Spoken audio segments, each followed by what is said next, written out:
بسم الله الرحمن الرحيم وبه نستعين. اخواتي وحبايبي الاهلاويه في كل مكان، اهلا وسهلا بيكم.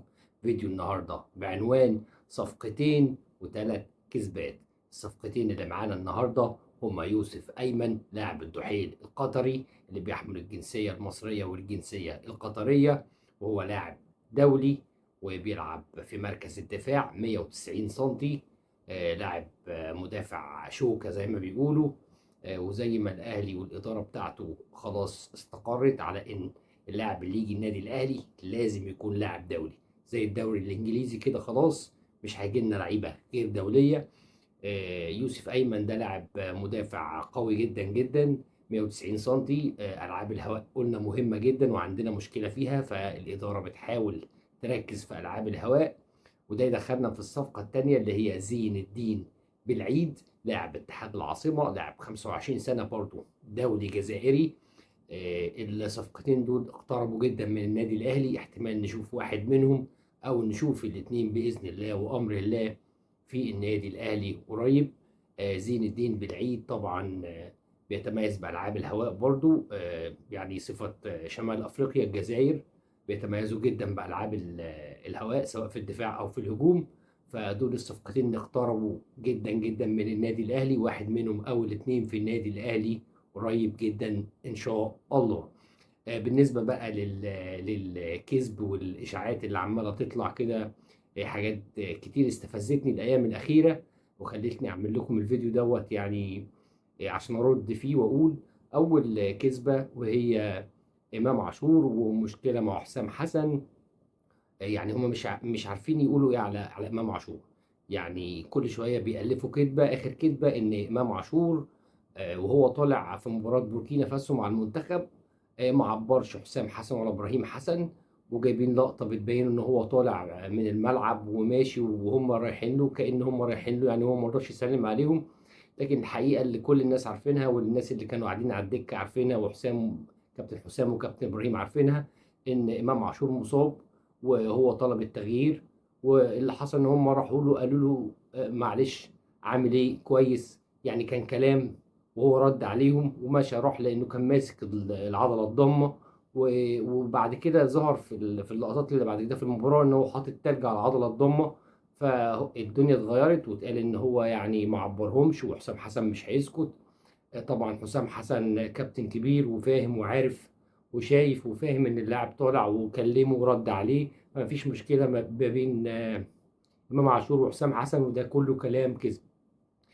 تاني برضو كذبه، قفشه والاهلي هيوقف قفشه ومليون جنيه غرامه على قفشه. وبدات كمان اخبار تطلع على لعيبه خليفه قفشه، يعني كأن قفشه هيمشي. برضو اللي يعرف قفشه وقريب من قفشه وكل اللعيبه عارفين كده ان قفشه لعيب على سجيته جدا، لعيب طيب جدا جدا جدا. يعني لعيب اللي في قلبه على لسانه. ممكن يكون غلط في بعض التصريحات والحاجات دي، لكن الاهلي عارف وعارف هو بيعمل ايه وبيقول ايه. فعشان كده كل الحكايه ان قفشه بعد كده هو اعتذر لزمايله واعتذر لكولر. يعني وهم ما كانوش زعلانين اصلا، بس هو قصد يعتذر. والكابتن خالد بيبو قال له غرامه قفشه وهيتنفذ عليه غرامه، والدنيا ما فيهاش اي مشكله وما فيش اي حاجه، وقفشه هيبقى موجود عادي وما فيش اي مشكله.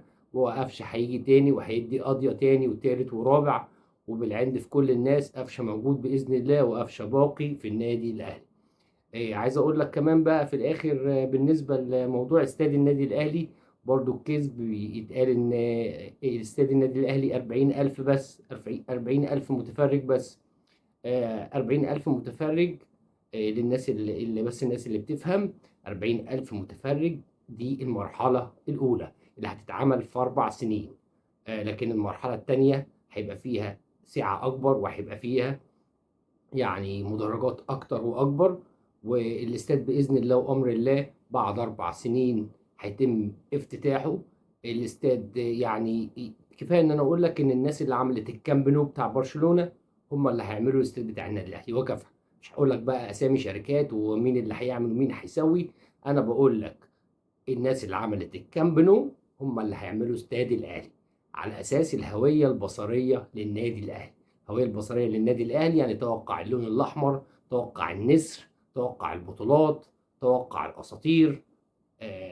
اتبسط وافرح. انت اهلاوي، ما تحطش في بالك اللي بيتقال، ما تحطش في بالك، خصوصا خلي بالك وركز اللي بيتقال على امام عاشور وكهربا، محاولة الوقيعة ما بين جمهور الاهلي وامام عاشور. خلي بالك. يعني ما تسمعش الكلام ده وما تمشيش وراه.